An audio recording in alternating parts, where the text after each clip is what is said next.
नमस्ते दोस्तों, मेरा नाम है सुमन। प्लैनेट हिस्ट्री पर आप सभी लोगों का एक बार फिर से स्वागत है। तो हम क्लास 12 की चैप्टर 3 को पढ़ रहे थे। शुरुआत करेंगे चैप्टर 3 की, किंगशिप कास्ट एंड क्लास। ये पार्ट 1 है। आज से हम चैप्टर 3 की शुरुआत कर रहे हैं। तो चैप्टर को शुरू करने से पहले मैं आप लोगों से रिक्वेस्ट करना चाहूँगी, प्लीज़ मेरी वीडियोस आपको पसंद आती हैं तो लाइक शेयर सब्सक्राइब ज़रूर कीजिए मेरे चैनल को। और अभी बहुत ही ज़्यादा बुरा समय चल रहा है, कोविड बहुत ज़्यादा फैल गया है। आई होप आप सब लोग अपने घर में सेफ रहें, सुरक्षित रहें, मास्क पहनें, सैनिटाइज करें। और मैंने अभी 3rd चैप्टर जो शुरुआत किया है, इसमें थोड़ा लंबा टाइम ले लिया क्योंकि मैं भी खुद बीमार थी और मेरा गला बहुत ज़्यादा ख़राब हो गया था कि बिल्कुल बैठ गया था, आवाज़ ही चली गई थी, तो इसलिए मैं रिकॉर्डिंग नहीं कर पा रही थी। तो अभी काफ़ी अच्छा है, अच्छी हूँ मैं। लेट होने के लिए मैं माफ़ी चाहती हूँ। तो हम शुरू करते हैं चैप्टर 3 को, kingship caste and class early society 600 BC से 600 सीई। चैप्टर 2 भी इसी के बारे में था, लेकिन हमने उसमें पॉलिटिकल थ्योरी या पॉलिटिकल हिस्ट्री पढ़ी थी इस टाइम पीरियड की, 600 बीसीई से 600 सीई। अब ये पूरा का पूरा मैं आपको समझा चुकी थी, 1200 साल का टाइम पीरियड है। चैप्टर 2 आप पहले ज़रूर देख लीजिएगा। सॉरी। इस चैप्टर में हम इस टाइम पीरियड में जो सोशल कंडीशंस थी, सोशल हिस्ट्री थी, उसको पढ़ने वाले हैं। The changes in political and economic life between 600 BCE and 600 CE influence early Indian societies. अब जो हमने चैप्टर 2 में पॉलिटिकल और इकोनॉमिक लाइफ पढ़ी थी, वो कहते हैं कि ये सारी सिचुएशंस सोसाइटी पे भी इफेक्ट डालती हैं, उसको भी इन्फ्लुएंस करती हैं। तो ये चैप्टर में हम उन्हीं चीज़ों को पढ़ने वाले हैं। Social history including caste, class, kingship and gender. It also introduced how textual traditions have been used by historians to reconstruct social history. अब सोशल जो कंडीशन थी उसका सोर्स हिस्टोरियंस ने क्या लिया है, महाभारत को उठाया है, मनुस्मृति या फिर धर्मशास्त्र और धर्मसूत्र जो उस टाइम पे सारे के सारे बनाए गए थे, कंडक्ट हुए थे, उन चीज़ों को सोर्स लिया है और उससे फिर से उस हिस्ट्री को रिकंस्ट्रक्ट किया है। ठीक है। A terracotta sculpture depicting a scene from the Mahabharata, West Bengal, 17th century। काफ़ी सारी चीज़ें, मतलब ये इस तरीके के अर्जुन है, कृष्ण है, पांडव है, इन सब चीज़ों को हमने कुछ पिक्चर्स में या फिर किसी स्कल्पचर में, मंदिरों पर इन सब चीज़ों की मूर्तियाँ देखी हैं। तो एक 17th सेंचुरी का टेराकोटा स्कल्पचर है जो महाभारत से उठाया गया है, वेस्ट बंगाल में है ये। टेक्सचुअल ट्रेडिशंस, अब ये सारे ट्रेडिशंस जो हैं टेक्सचुअल, यानी कि जो लिखावटें, लिखी हुई चीज़ें मिली हैं उस टाइम की। अभी भी थोड़ा सा है गला खराब, सॉरी अगर आपको कुछ इनकन्वीनियंस रहे इस वजह से। Historians use textual traditions to understand changes in polity and economy. Historians ने जो ये टेक्सचुअल ट्रेडिशंस उठाए हैं, इनको कैसे समझा है और उनको पढ़ने के बाद कैसे अंदाज़ा लगाया है उस टाइम की सोशल कंडीशन के बारे में। Some text laid down norms of social behaviour. काफ़ी सारी उनमें कुछ नीति की बातें भी लिखी हुई हैं कि ऐसा होना चाहिए और ऐसा नहीं होना चाहिए। Other describe and occasionally comment on wide range of social situations and practices। कुछ चीज़ों में कुछ इंसिडेंट्स मिलते हैं जिससे उस टाइम पे जो प्रैक्टिसेस और सिचुएशंस हो रही थी उनका पता चलता है। और ये किसी एक पर्टिकुलर चीज़ में नहीं है, काफ़ी जगह पर अलग अलग मिलती हैं। We can catch a glimpse of some social actors from inscriptions। हर एक इंस्क्रिप्शन जो है अलग अलग, उनमें कुछ सोशल एक्टर्स के बारे में भी पता चलता है, यानी कि जो उस टाइम की सोशल सिचुएशंस को इन्फ्लुएंस कर रहे थे, प्रभाव डाल रहे थे उस पर। इंस्क्रिप्शंस जो थे वो किसी सोशल कैटेगरी के पर्सपेक्टिव से लिखे गए हैं। अब जिन्होंने लिखा है वो अपनी समझ से उन चीज़ों को लिखवाया है। तो जब हिस्टोरियंस इन चीज़ों को पढ़ते हैं और उन पर कमेंट्री करते हैं, उनसे कुछ चीज़ें निकाल कर हिस्ट्री से, इन चीज़ों से फिर लाकर हमारे सामने रखते हैं, तो उसमें काफ़ी चीज़ों का उन्होंने ध्यान दिया है। वो कैसे है कि ये जो टेक्स्ट हैं ये किसने लिखे हैं। अब ये whatever it could be Mahabharat, it could be Manusmriti, धर्मशास्त्र, और it could be some inscriptions and coins जो राजाओं ने लिखे थे। और बताया था कि हमने सोसाइटी में ऐसा ऐसा किया है।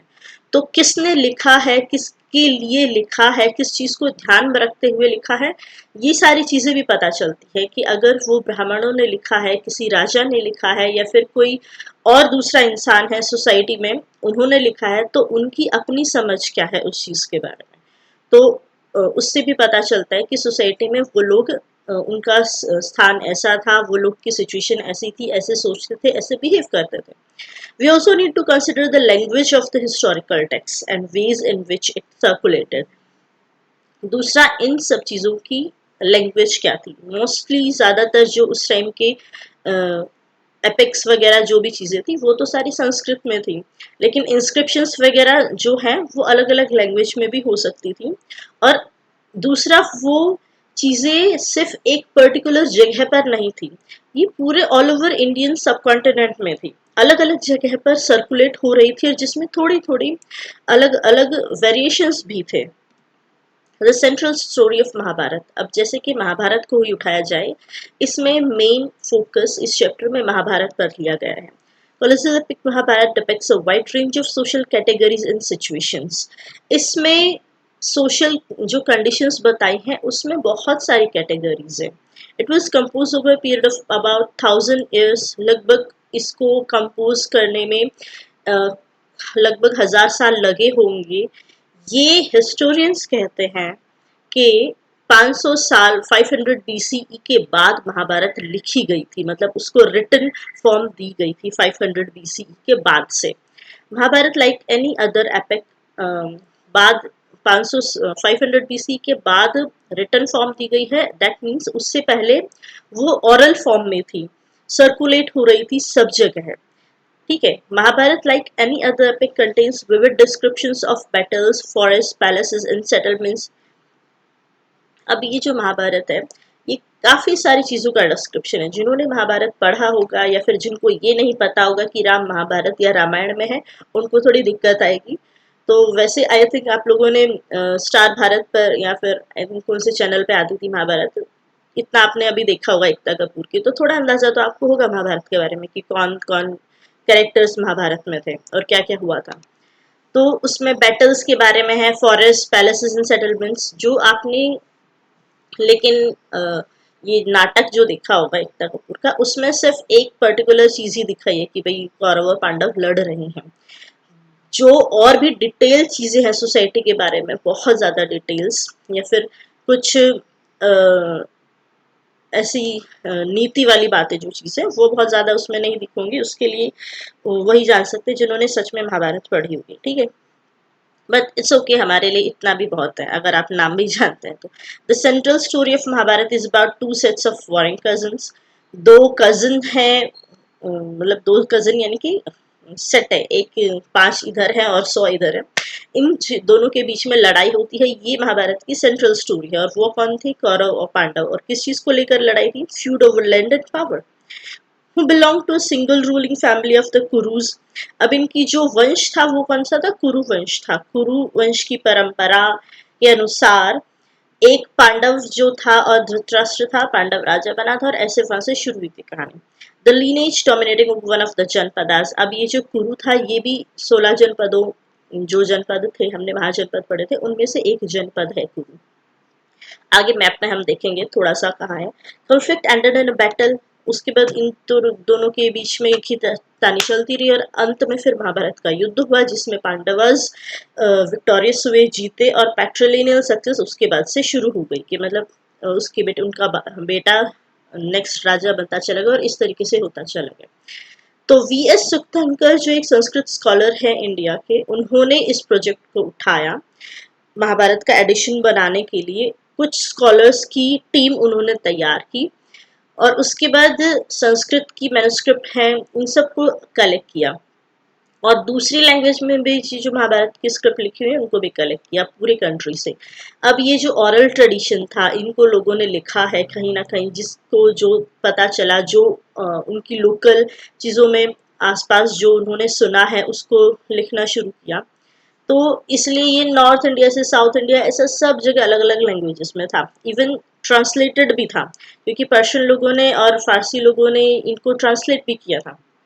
तो सबको उठाया और उसमें से कंपेयर करके सारे के सारे वर्सेस को एक फॉर्म दिया जो ज्यादातर इन सभी स्क्रिप्ट में कॉमन चीजें थी, फिक्स थी कि ऐसा है, उस चीज को उठाकर महाभारत बनाया। और कुछ वेरिएशंस जो थे उनको भी नोट डाउन किया अलग से कि भाई ये भी वेरिएशंस हैं, तो ये भी ट्री हो सकते हैं क्योंकि ये भी काफी लंबे समय से लोगों के बीच में कहानी के रूप में आते आए हैं।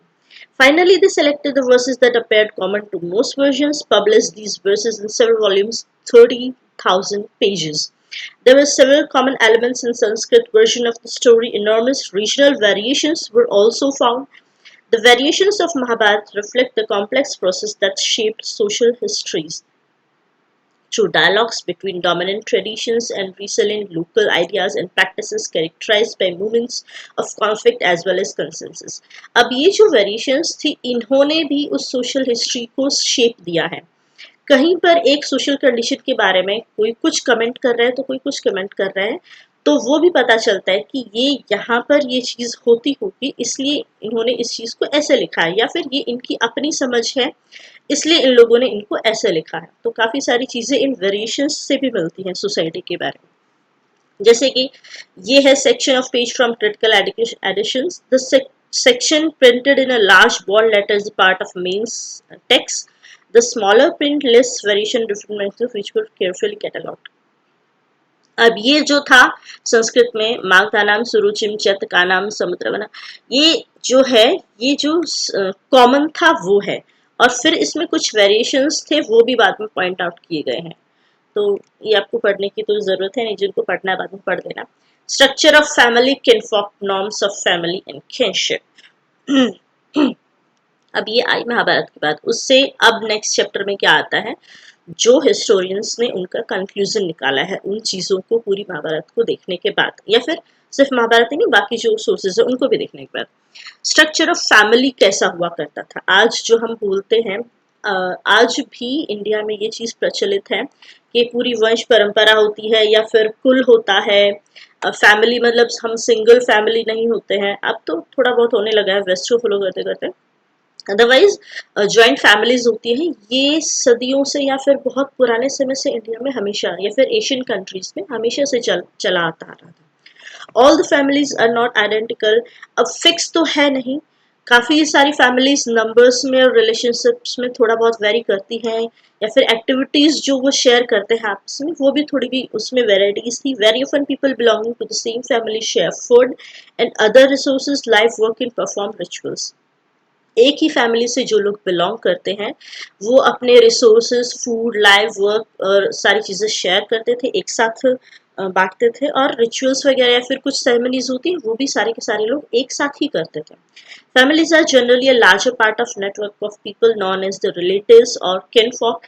और ये जो फैमिली है यानी कि हमारे मम्मी पापा, चाचा चाची, फैमिलीज यहाँ पर ज़्यादातर होता है कि फैमिली में अब मम्मी पापा के साथ दादा दादी, चाचा चाची, ताऊ ताई ये भी आते हैं।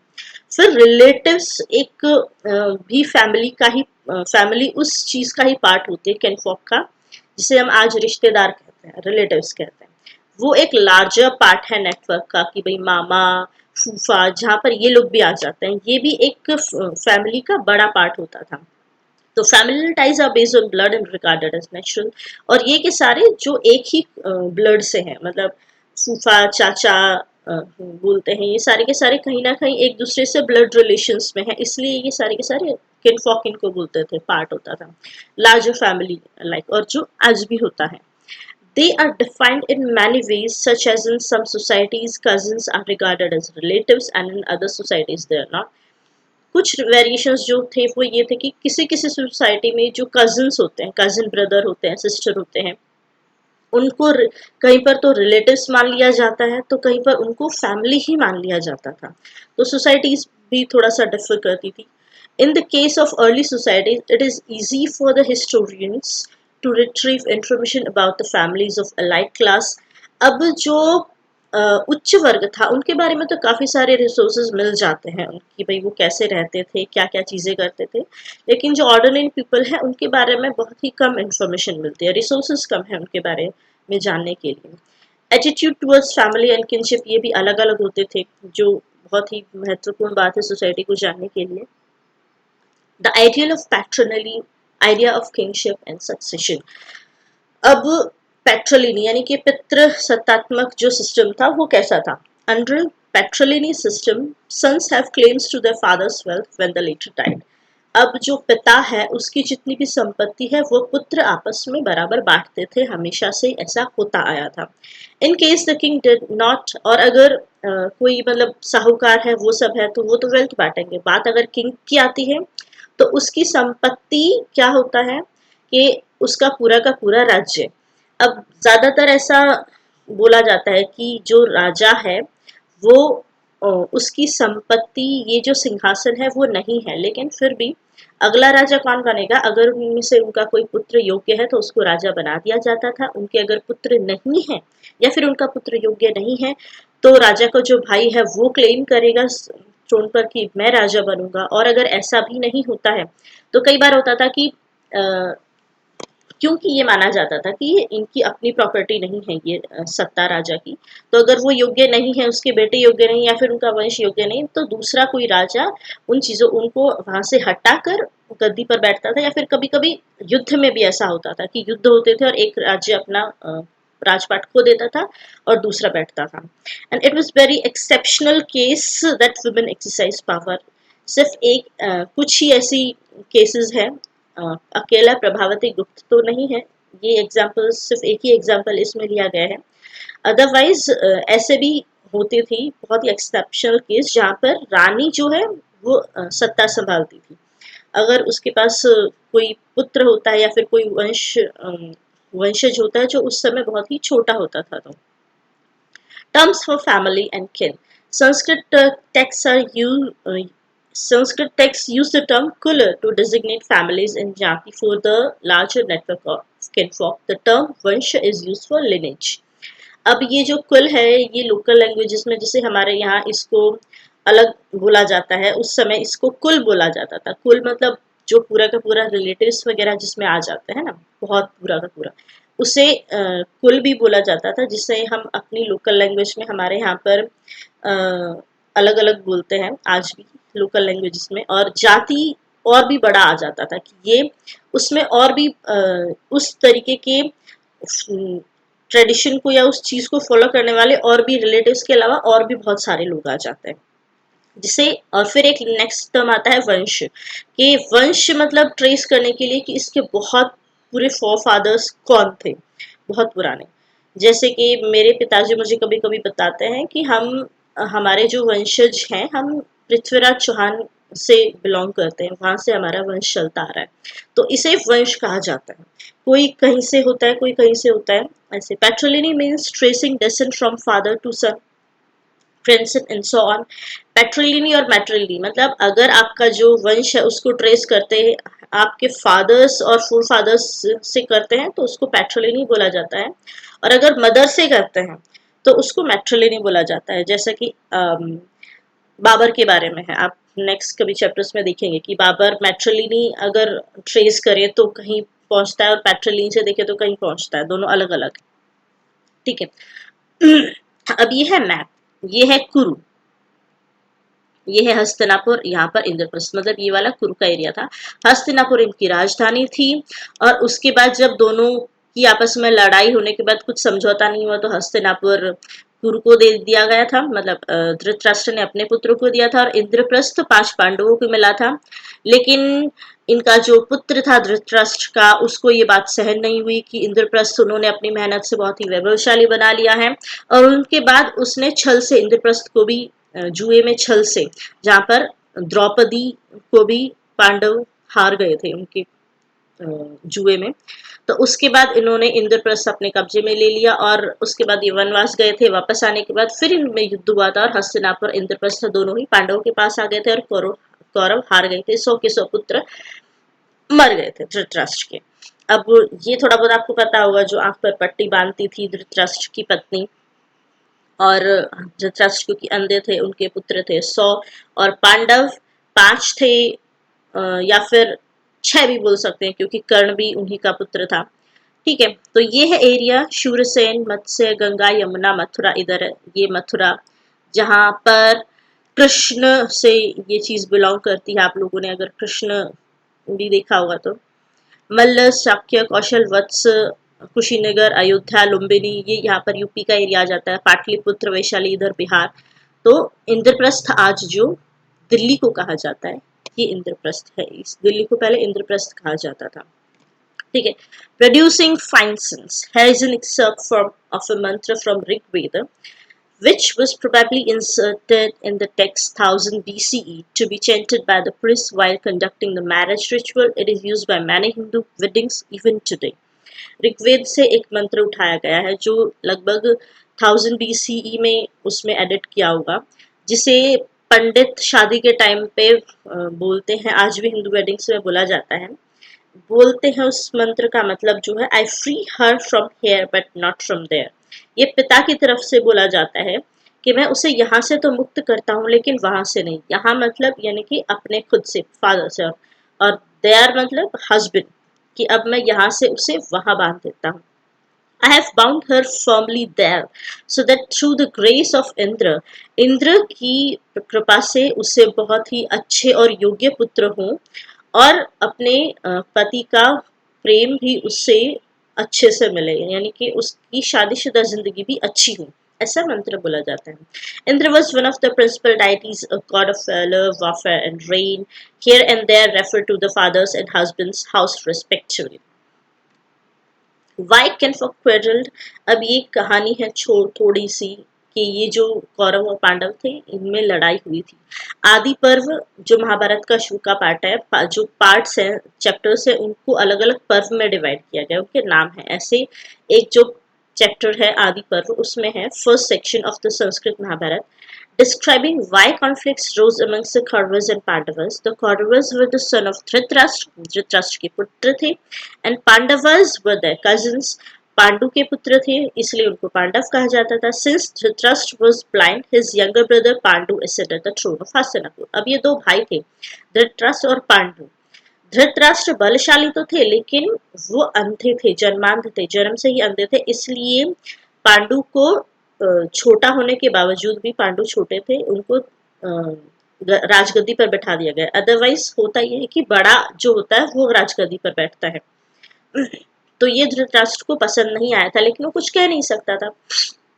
However, after the premature death of Pandu, लेकिन पांडु की बहुत ही कम उम्र में ही डेथ होने के बाद धृतराष्ट्र राजा बन गया। As the royal princes were still young, क्योंकि जो उनके राजकुमार थे वो बहुत ही छोटे थे। तो जैसा कि है कहानी की भाई उनके छोटे बच्चे हैं, इसलिए भाई को राज्य मिल जाएगा। As the princes grew up together, the citizens of Hastinapur began to express their preference for the Pandavas. बड़े हुए, अब तो जो योग्य होगा वो बनेगा। तो जो ऑडियंस है, सिटीजन्स है, लोकल लोग हैं, वो पांडवों की तरफ ज्यादा थे कि इन्हें राजा बनना चाहिए क्योंकि ये ज्यादा योग्य है। For they were more capable and virtuous than the Kauravas. This made Duryodhana the eldest of the Kauravas jealous. अब दुर्योधन जो सबसे बड़ा पुत्र था कौरव का, वो इस चीज को पसंद नहीं करता था। उसे चाहिए था कि मेरे पिता बड़े थे, उनकी अंधता के कारण उनसे राजगद्दी छीनी गई, लेकिन होता है तो वही राजा, और इस हिसाब से अब मैं राजा बनना चाहिए क्योंकि उनके राजा का सबसे बड़ा पुत्र मैं हूँ। जबकि वो योग्य था नहीं और किसी को पसंद भी नहीं था, लेकिन फिर भी इन चीजों को लेकर लड़ाई हुई। He approached his father and said, अपने पिता के पास जाकर बोलते हैं, you yourself did not receive the throne, although it fell to you because of your defect. तुमने खुद से तो तुमको थ्रोन मिला नहीं है, राजगद्दी मिली नहीं है, ये तुमको सिर्फ किसी डिफेक्ट की वजह से ही मिल गई। If the Pandava receive the patrimony from Pandu, his son will surely inherit it in return, and so will his son and his. We ourselves with our sons shall be excluded from the royal succession and become of slight regard in the eyes of the world, the lord of the earth. बोला कि अभी पांडु के पुत्र अगर राजा बनेंगे तो हमको तो निकाल दिया जाएगा। You read the passage and list the different criteria suggested for becoming king. अब ये पैसेज पढ़ने के बाद राजा बनने के लिए क्या क्या क्राइटेरिया था, ये इसलिए यहाँ पर इंक्लूड किया गया कि राजा बनता कौन था और क्या योग्यता उसके लिए चाहिए थी। Of these, how important was birth in a particular family? Which of these criteria seems justified? Are there any that strike you as unjust? Passages such as these may not have been literally true, but they give us an idea about what those who wrote the text thought. Sometimes, as in this case, they contain conflicting ideas. अब ये जो है ये सच्चाई हो भी सकती है, नहीं भी हो सकती है। कुछ लोग बोलते हैं महाभारत सिर्फ एक कहानी है, कुछ बोलते हैं कि ऐसा सच में हुआ था। तो इन चीज़ों को साइड में रखते हुए ये हिस्टोरियंस ने जाना है कि ये सच है या नहीं है, लेकिन ये लिखा तो गया है, और ये लिखा गया है मतलब उस समय पर ऐसा हुआ होगा, या फिर ऐसे लोग सोच रखते होंगे, या फिर ऐसी आइडियाज को समाज में फैलाना चाहते होंगे। तो इस वजह से ये चीज़ें हम सोसाइटी में ऐसी चीज़ें होती थी, ऐसा माना जाता था, इस चीज़ को तो सच माना जाता है। ये चीज़ इसलिए महाभारत को हिस्टोरियंस ने निकाला है कि ये सच है या नहीं है, उस चीज़ को साइड में रखते हैं, उस चीज़ की उस टाइम की सोशल कंडीशंस को पढ़ने के लिए उठाया गया है। तो ये इंट्रोडक्शन और थोड़ा सा पार्ट था शुरुआत का। नेक्स्ट चैप्टर में हम और भी आगे महाभारत से उठाते हुए काफ़ी सोशल कंडीशंस को पढ़ेंगे। पार्ट 1 में अगर आपको कुछ चीज़ें नहीं समझ में आती तो कमेंट कर सकते हैं। जब तक चैप्टर चलता रहेगा, मैं बीच में आप कमेंट कर देते हैं तो मेरे लिए जवाब देना आसान होगा। बाद में फिर चैप्टर खत्म होने के बाद कमेंट आते हैं तो फिर मुझे प्रॉब्लम होती है नेक्स्ट चैप्टर में उसको कैसे इंक्लूड करूँ, ठीक है। तो आज के लिए इतना ही, टाटा बाय बाय। जाने से पहले प्लीज़ लाइक शेयर सब्सक्राइब ज़रूर कीजिएगा। अगर सब्सक्राइब अभी तक नहीं किया है तो ज़रूर कीजिए सब्सक्राइब। आज के लिए इतना ही, टाटा बाय बाय, फिर मिलते हैं।